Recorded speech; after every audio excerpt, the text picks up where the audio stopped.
Everybody today is talking about digital media. They're talking about advertising and marketing, but we always forget one small thing, that the nightmares that digital marketing people and marketing people go through whenever they're doing any business or whenever they're working. For us as an advertising agency, our major nightmare is procurement, because they always try to put our ideas in a box and try to limit down our creativity and how we can push it forward. But we always try to find a way around, and this is how we're pushing more the digital media to our clients to let them understand what can be done and what cannot be done. The digital media is split into two sections. We have the website, which is the online, and we have the social media, which is now a very hot subject, and everybody is interested in how they can grow in social media and how they can push forward. If you want to take it one step forward and we go into the average person within the average age, they're saying now these days is around 77 years. People, the life expectancy. And every year, an average person dreams around 1,460 dreams. Do you imagine how many out of these 1,460 dreams there are nightmares? There's no numbers yet, but if you want to think about it, I would take at least 30 to 40% out of that as nightmares. And the total amount of dreams that you have through your life expectancy is around 112,000 dreams. Does it haunt you today? Do you always sit and think, how can I be on digital media? How can I grow my people? How can I grow my followers? How can I talk and communicate with the people and get them to like my brand? Should they like my brand? Did I do it right? Did I do it wrong? All our speakers who spoke today, starting from Dr. Alim, Dr. Aid, then Mike, then Aya, they all talked about how the people are communicating, how the people perceive our brand. Do they like our brand? Are we presenting our brand correctly or not? Digital media is one of the places that you get immediate return on your brand and what you're posting and how you're talking to the people, and the interaction is direct and there's no filters with that interaction. Previously, when you put an ad on TV, you have to wait like 1 week, 2 weeks, 3 weeks until people start communicating back to you and give you that, we liked it, we didn't like it. Now you're getting the immediate return on that, or the immediate response where you are either getting the finger up or the finger down.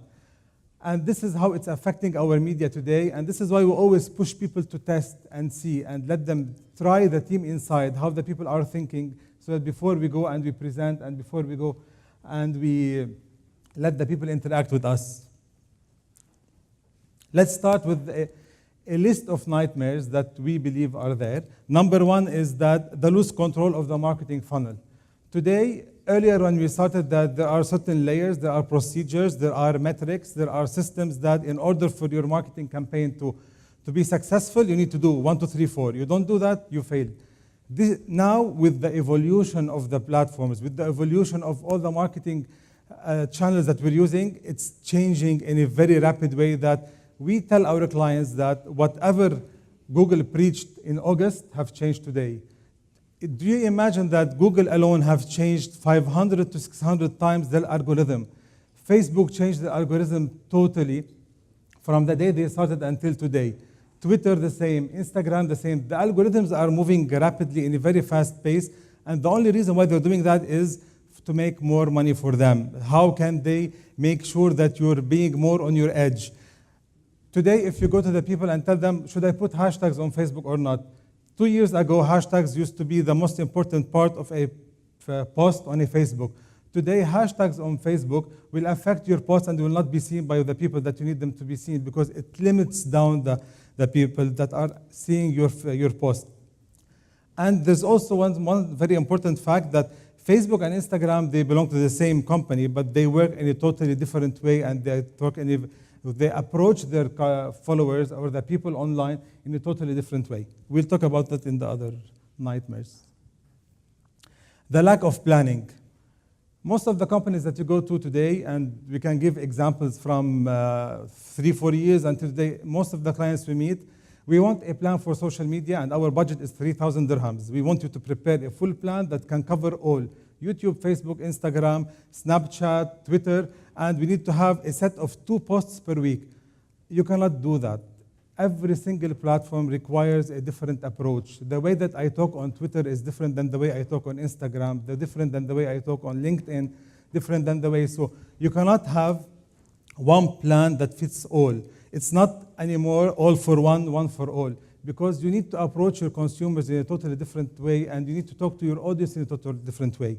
Now the digital media has given us a tool and a mean that can allow us to talk to every single person the way we want. There are campaigns that we have posted the same post 3 times, and each one for different demographics, different geographical areas, and different audience. The same message, because when I'm talking to people who's coming from a certain area, I need to see how they think, how they talk, how they approach, and the same thing with different nationalities, different ethnics, and accordingly to make sure that we're talking to them the right message and not insulting them or not looking down on them because the other type of the other audience thinks in a different way.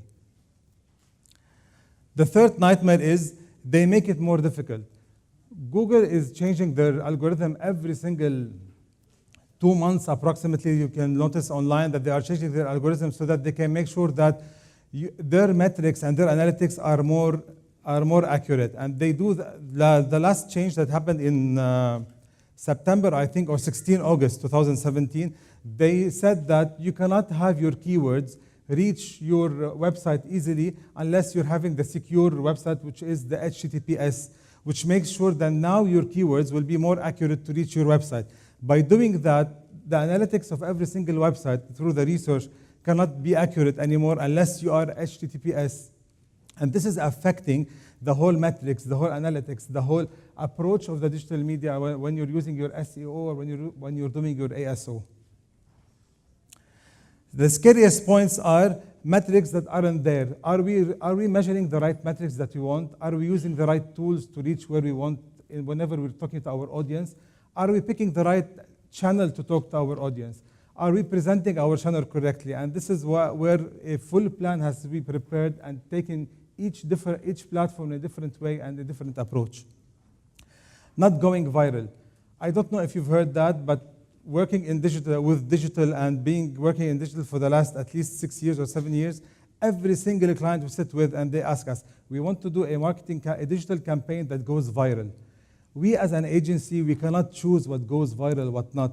Going viral is like lighting a candle and praying, I hope your video go viral, because this is the only option. The content and the message that we're putting and the way that you're approaching your product, it depends on your audience if they want you to go viral or not, if they will pick it and take it viral or not. If it depends on the message that you're pushing forward. And accordingly, this is where you can plan if it's going to go viral or not. We always plan in order to make sure that things are going in the right direction, but all depends on how the people will perceive your campaign and how they will interact with your campaign. The landing pages. We always push our clients to go for at least a clean, clear landing page that talks about the product. We understand that you have a website, but having a landing page about that campaign can help your clients reach directly, or your audience reach directly to the message that you want to convey, to the main point that you want to convey, or campaign that you want to convey. So landing pages has to be more clean, more precise, and strong. Bouncing rate. In order for you to make sure that you need to get the people staying on your page. So the right information has to be there, clear information has to be there, direct messages has to be there so that people can go to your website. User-friendly websites has to be there. Clear, systematic websites that will make people stay on your website in order for them to reduce down your bouncing rate. Mobile optimization. This is one of the most important things that if your website is not optimized on the mobile, then you'll be having lots of issues of people not going to your website. Many people now, 99% of us have smartphones in our hands, and the first thing you see someone who goes online or who speaks, or you meet someone, the first thing that you do is that you open your mobile, you check their website, and you need to see what are they presenting, what are they selling. And accordingly, the optimization of your website is a very important point. Hashtags. When I said before about the hashtags, Facebook, how the system of the hashtags works in Facebook, the more hashtags you put, the less audience you reach. While in Instagram, it works the other way around. The more hashtags you put, the more audience you reach. So the way that you're interacting with hashtags and picking the right hashtags in Facebook or Instagram or Twitter or any type of platforms, digital platform you're using, you need to understand how the algorithm of each channel works. And accordingly, you can know what to reach and who to reach in your audience. Also, one of them, I think this is one of our major, as agencies, our major nightmare, which is I'm spending on digital media, or I'm spending on social media mainly as posts and everything, but sales are not changing. Whatever you're spending on digital media does not mean that your sales will change unless you have the right plan accordingly to change your sales. In other ways, it's what is the message that you are communicating with the audience? What are the things that you're doing? Posting alone on social media does not mean your sales will change. Posting alone means you're creating awareness and you're being social to the people. Digital media that you're doing, when you're buying banners, when you're going into sponsored ads, this is what will help you to increase your sales and to increase the sales in through social media. There are so many platforms now that we have either created or have combined together in order for us to make sure that we are decreasing your bounce rate, we are increasing people's interaction with your websites and with your campaigns. One of them is the word of mouth campaigns that we're doing through. We have a platform that has 8,000 influencers. These influencers are all bound under one platform. We create a certain brief, we communicate with them, and they let them communicate with their audience. And this is where you can get that audience and get the return of the people coming back to your website, to your campaign, to your landing page, and creating the sales that you're after. There's also other ways like having polls, surveys, videos on your website or your landing page that will help you in order to decrease your bouncing rate. In this case, you're having the people more to interact with your page and to interact with your website. So the idea behind my presentation today is we need to find ways how we can push and how we can get the people to at least get out of their nightmares and to start doing the right moves and the right strategies to get the results that they are looking for and they are aiming for. Putting a full plan that covers all one for all does not help at all anymore. It's the whole media thing together. You cannot decide I want to go only Facebook because Facebook talks to a certain type of people while Instagram talks to another type of people. So you need to understand where are your audience, identify where the audience are available, and accordingly take it further and take your campaign to them. Today we can have ambassadors all over the world talking about our brands just by choosing the right channel to talk to. If we're going to talk with Generation Z, as I said, we need to know how to approach them. What are the right tools what are the right channels, whether it's a Snapchat or Instagram. If we're going to talk to Emiratis in this country, we need to understand that Twitter and Arabic language is the major communication tool. So we need to know how to communicate with them, what's the language they talk and how they interact to us. Having 210 nationalities in this country makes it very difficult for the marketeers in order for them to come up with a campaign because they need to understand how every single person thinks and how they behave, and accordingly you need to know how to communicate with them. What is the best platform for me? It all depends on what's the message that you want to say, who's your personality, who are you online, and what do you want to convey. Do you want to convey trust? You need to choose different channels to convey that. Do you want to convey that you are the sociable person? Your messages has to talk about that. Each certain channel has to be studied in a way, what do you want to convey? And at the end of the day, what's your target and goal? If you put the right goal and target and where you want to reach within 1 year, within 6 months, within 3 months, the channels will be defined exactly, and they will be also linked together in a way that will reach where you want to reach.